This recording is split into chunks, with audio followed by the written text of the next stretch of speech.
Pendant environ 30 secondes après la décapitation, une tête coupée peut rester consciente. Pendant ce temps, les yeux peuvent cligner, les lèvres peuvent essayer de parler, et la conscience persiste tandis que la vie décline. Cette horrible demi-minute fut probablement vécue par Anne Boleyn, seconde épouse d'Henri VIII et l'une des reines décapitées les plus tristement célèbres de l'histoire. Si les récits contemporains passent souvent sous silence ces détails, un examen plus attentif de ces derniers instants révèle un supplice psychologique bien plus terrifiant qu'une simple exécution. L'exécution d'Anne rappelle cruellement la brutalité du système judiciaire de l'Angleterre des Tudors, où la mort n'était pas la fin, mais plutôt la conclusion d'une humiliation savamment orchestrée. Bien que de nombreux livres d'histoire se contentent de déclarer qu'elle fut décapitée pour trahison, ces derniers jours furent marqués par une déconstruction psychologique si minutieuse qu'elle impressionnerait même les tortionnaires modernes. L'exécution d'Anne Boleyn ne fut pas seulement une fin, elle marqua l'aboutissement de la croisade d'Henri VIII visant à éliminer une femme devenue trop influente à son gré.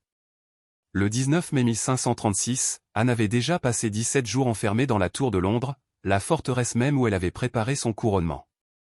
3 ans plus tôt à peine, elle avait été couronnée reine d'Angleterre lors d'une cérémonie solennelle à l'abbaye de Westminster. Cependant, elle affrontait désormais la mort dans des limbes troublants, Henri VIII prolongeant impitoyablement son supplice en retardant son exécution. Le roi avait même fait appel à un habile épéiste de Calais pour procéder à l'exécution au lieu d'utiliser la traditionnelle hache anglaise, un détail souvent présenté comme une marque de clémence, mais qui ne faisait que souligner le caractère dramatique de l'événement imminent. Malgré les circonstances tragiques, Anne aurait fait preuve d'un sang-froid extraordinaire dans ces derniers instants, décrit par les témoins comme joyeux alors qu'elle se préparait à mourir.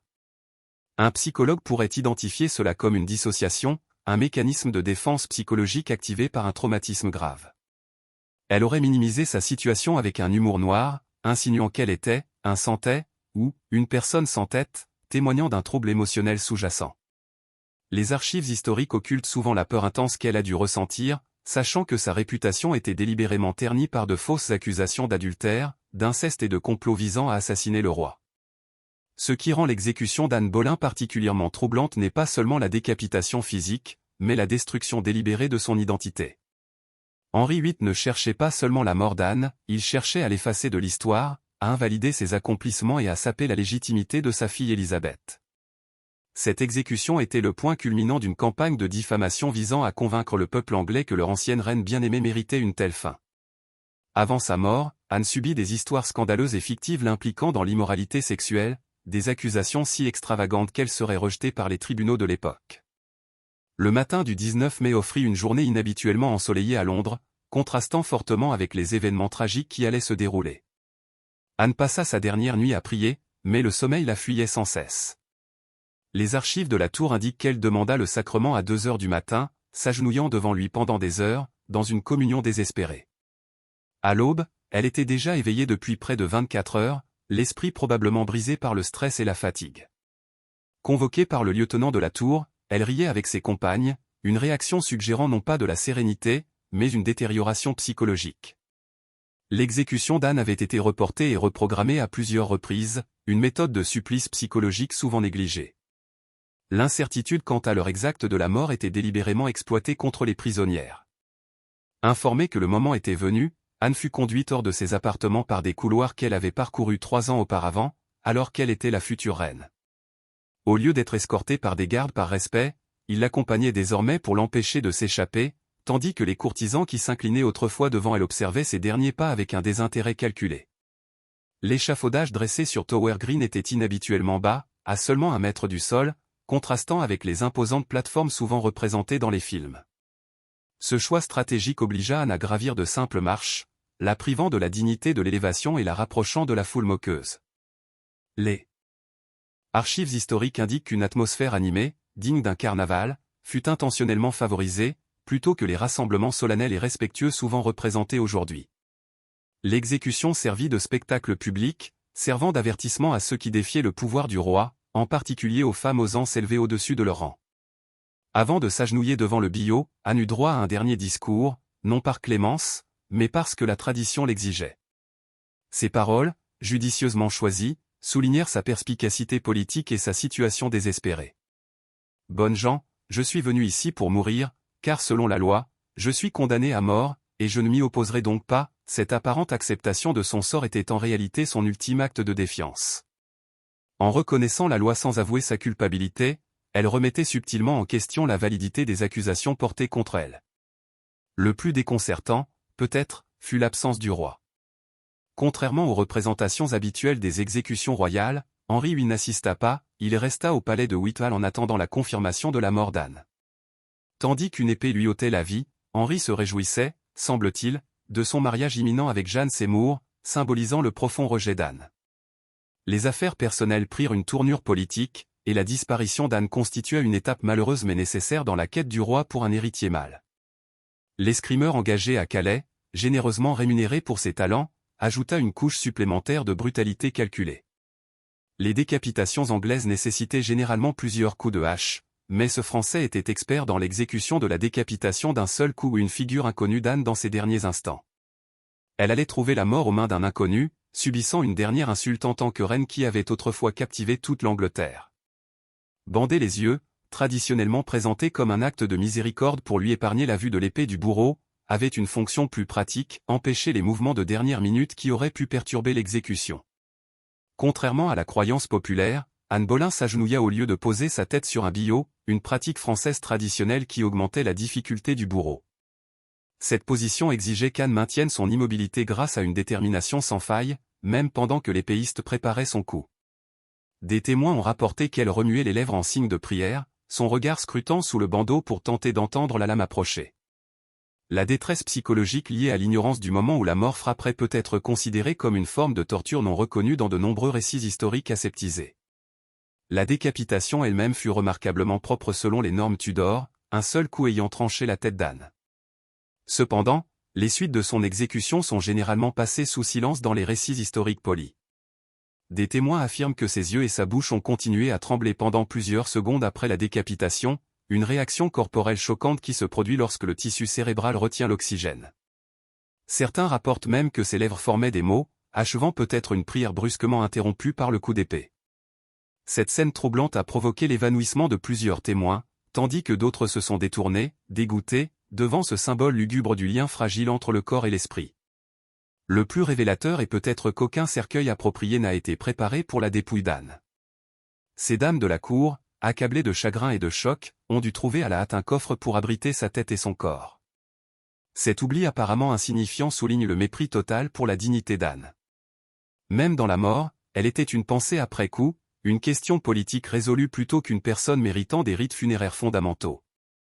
Anne fut enterrée à la hâte dans une tombe sans ornement au sein de la chapelle de la Tour, omettant des funérailles chrétiennes dignes de ce nom, le roi semblait vouloir que son souvenir disparaisse aussi vite que sa vie. La détermination de la reine à effacer Anne allait au-delà de sa mort. Les peintres de la cour reçurent l'ordre de détruire ses portraits, ses symboles royaux furent gravés sur les murs du palais, et les courtisans apprirent bientôt que prononcer son nom pouvait attirer la disgrâce royale. Si l'on se concentre généralement sur l'acte même de l'exécution, cette disparition généralisée de l'existence d'Anne demeure une forme de violence post-mortem, une tentative d'anéantir non seulement une personne, mais un héritage. Les historiens refusèrent de reconstituer la vie d'Anne à partir des vestiges laissés par la purge d'Henri pendant des siècles. L'exécution d'Anne laissa également de profondes cicatrices chez ceux qui y assistèrent, en particulier ses assistants, chargés de nettoyer et de préparer sa tête décapitée avant l'enterrement. Ces femmes, craignant d'être associées aux méfaits présumés de la reine, furent contraintes d'accomplir cette tâche macabre en gardant leur sang-froid. Nombre d'entre elles auraient vécu des cauchemars pendant des années, et au moins l'une d'elles finit par rejoindre un couvent, incapable de poursuivre la vie de cour après les événements dont elle avait été témoin. L'impact du traumatisme psychologique se fit sentir de tous côtés, jetant une ombre de peur sur la cour d'Henri VIII pendant le reste de son règne. Immédiatement après l'exécution, Élisabeth, la fille d'Anne, qui n'avait pas encore 3 ans, fut déclarée illégitime et retirée de la ligne de succession. Cet enfant, qui deviendrait plus tard la reine la plus célèbre d'Angleterre, fut abandonné de fait, sa mère exécutée et son père rejetant publiquement sa légitimité. Les documents judiciaires révèlent qu'Élisabeth se retrouva soudainement sans vêtements appropriés ni domestiques convenables, et que sa maisonnée fut rapidement démantelée. Le traitement inhumain infligé à l'enfant, conjugué à l'exécution d'Anne, souligne un autre aspect du grotesque accompagnement de sa mort. Son innocente progéniture a subi de plein fouet ce châtiment. Les représentations modernes des exécutions sous les Tudors rendent rarement l'intensité de l'impact sensoriel. L'échafaud devait être imprégné du sang des exécutions précédentes et grouillant de mouches dans la chaleur du mois de mai. Le tumulte de la foule, orchestré par des partisans venus célébrer le décès de la reine, formait un mur de bruit destiné à désorienter et à effrayer. Alors qu'Anne approchait de Tower Green, elle aurait entendu ce vacarme s'amplifier, accompagné des huées et des railleries d'un public persuadé qu'elle était une sorcière et une adultère. Cette humiliation publique calculée était essentielle à la justice des Tudors. La mort n'était pas considérée comme une punition suffisante, il fallait davantage. La culture populaire présente souvent le dernier discours d'Anne comme un moment de noble défi, mais les archives historiques suggèrent une vérité plus complexe.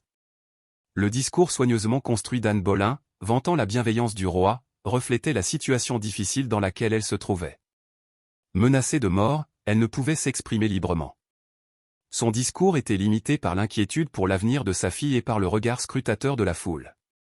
Ses paroles n'incarnaient pas la liberté d'expression, mais plutôt son antithèse. L'oppression ultime d'une femme qui comprenait que même ses dernières paroles atteindraient le roi et affecteraient ce qu'elle laissait derrière elle.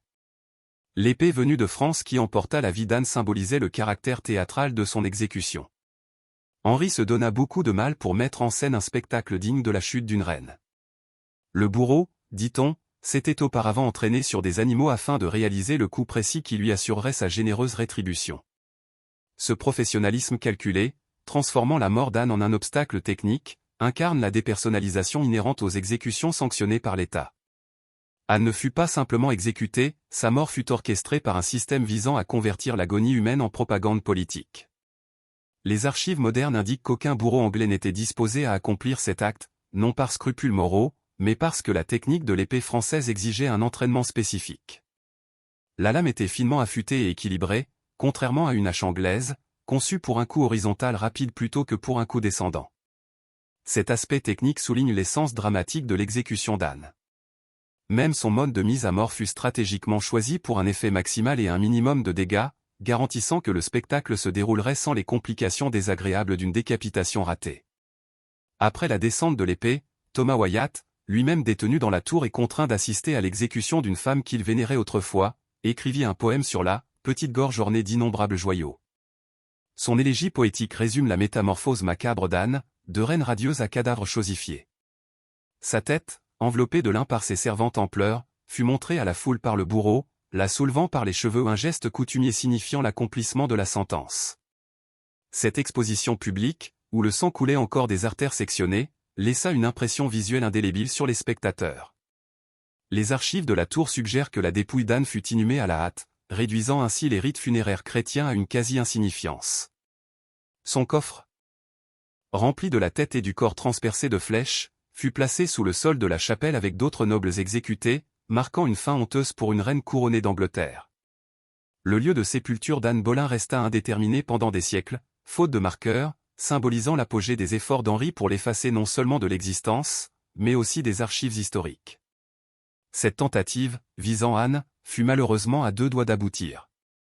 Au lendemain de son exécution, les propagandistes d'Henri manipulèrent précipitamment l'opinion publique. Des poètes qui avaient autrefois célébré l'intelligence et la beauté d'Anne écrivirent alors des vers la qualifiant d'adultère rusé.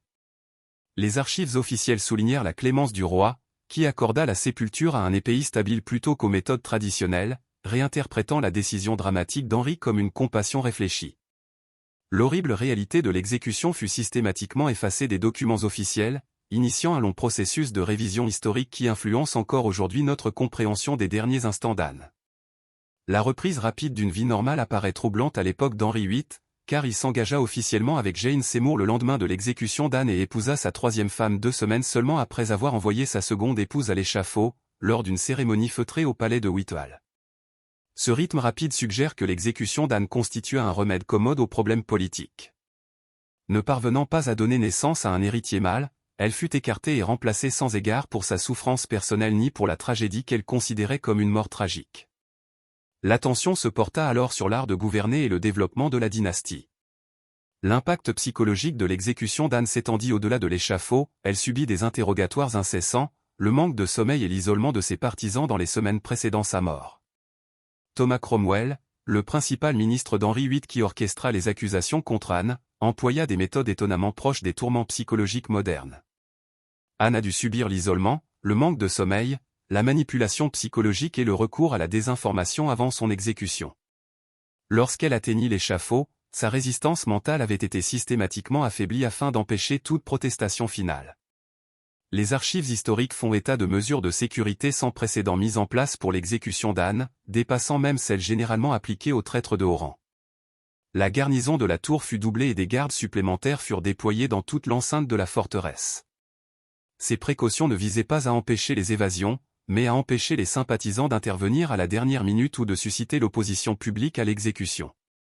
Cette démonstration de force extravagante visait également à instiller la peur chez tous ceux qui nourrissaient de la sympathie pour Anne, les contraignant à une soumission silencieuse au décret du roi. De plus, la programmation de l'exécution en milieu de matinée, plutôt qu'à l'aube, maximisa la participation des Londoniens. Tower Green pouvait accueillir un rassemblement sélect de nobles et de fonctionnaires, mais sa prestance permettait aux étrangers d'avoir vent de l'annonce de l'achèvement des travaux. Les cloches des églises de Londres sonnèrent alors à l'instant de la mort, répercutant la reconnaissance de l'autorité royale par toute la ville. Cet arrangement transforma l'agonie personnelle d'Anne en spectacle public, sa disparition devenant un drame politique plutôt qu'une tragédie privée. Un aspect souvent négligé de l'exécution d'Anne concerne le sort de ses coaccusés. 5 hommes, dont son propre frère Georges Boleyn, furent décapités quelques jours avant Anne, inculpés d'adultère avec la reine. Leurs exécutions contribuèrent à consolider les preuves des crimes présumés d'Anne, éliminant ainsi tout risque que leurs dernières paroles puissent contredire la version officielle. L'un des actes de violence d'État les plus audacieux de l'Angleterre des Tudors, l'exécution orchestrée judiciairement de 6 individus condamnés sur la base de preuves largement fabriquées, reflète la brutalité des procès-spectacles de Staline à une époque ultérieure. Malgré un mémorial à Tower Green marquant le lieu approximatif de l'exécution d'Anne, les archives historiques suggèrent que l'échafaudage était situé ailleurs dans l'enceinte de la tour. Cette incohérence géographique symbolise la manière dont la disparition d'Anne a été maintes fois réinterprétée et resituée, tant spatialement qu'historiquement, pour s'adapter à des récits divers. La représentation aseptisée et romancée de son exécution, répandue dans la culture populaire, n'a que peu de rapport avec la manipulation psychologique, la diffamation et la cruauté délibérée qui ont marqué ces derniers jours en mai 1536. L'exécution d'Anne Boleyn est horrifiante non seulement par sa décapitation physique, mais aussi parce qu'elle symbolise une tentative totale d'anéantir une femme qui s'était trop illustrée dans la société Tudor. Elle n'a pas seulement été exécutée, sa réputation a été salie, ses réalisations diminuées et son existence quasiment effacée de l'histoire. L'examen de ces derniers jours révèle une horreur plus troublante que le coup d'épée de Calais. D'un point de vue psychologique contemporain, l'exécution d'Anne illustre parfaitement le cas de la manipulation psychologique et de la diffamation publique approuvée par l'État. Les accusations portées contre elle, notamment d'adultère avec de nombreux hommes comme son frère et de complot visant à empoisonner le roi, étaient si absurdes qu'elles ne seraient jamais retenues dans aucun procès moderne. Grâce à une habile influence sur l'opinion publique, à un recours judicieux à la torture pour obtenir les aveux de ses co-suspects et à sa domination sur tous les comptes rendus officiels, l'administration d'Henri VIII a réussi à convaincre de nombreuses personnes qu'Anne méritait sa punition. L'aspect le plus effrayant de son exécution est peut-être cette manipulation délibérée de la vérité elle-même. 500 ans plus tard, l'exécution d'Anne Boleyn reste captivante par son mélange de malheur personnel et de stratégie politique. Sa disparition n'était pas seulement la conclusion d'une vie, mais un spectacle méticuleusement planifié destiné à légitimer les actions d'un roi et à altérer la perception historique. La véritable terreur ne réside pas dans le fait de tomber l'épée, mais dans la compréhension de la capacité du pouvoir absolu à modifier la réalité, une leçon qui résonne de manière inquiétante à notre époque marquée par le contrôle de l'information et la diffamation. La tristesse ultime pour Anne pourrait être que, même si Henri s'efforçait de l'éradiquer, c'est sa mort, plutôt que sa vie, qui eut un impact durable. Explorer pleinement la réalité macabre de l'exécution d'Anne Boleyn nous force à affronter des réalités inquiétantes concernant le pouvoir, le genre et la formation des récits historiques. Le portrait aseptisé de sa disparition, celle d'une reine connaissant une fin rapide et noble, masque l'usage oppressif de la force gouvernementale que son cas incarne. L'exploration des aspects psychologiques de son exécution, les tourments délibérés, l'humiliation publique, le sabotage de sa réputation et les tentatives d'effacement de sa mémoire, offrent un aperçu non seulement du droit Tudor, mais aussi de la manière dont l'autorité se préserve par le contrôle des formes physiques et des récits. La tête tranchée d'Anne nous met en garde contre la vulnérabilité de la vérité face au pouvoir absolu.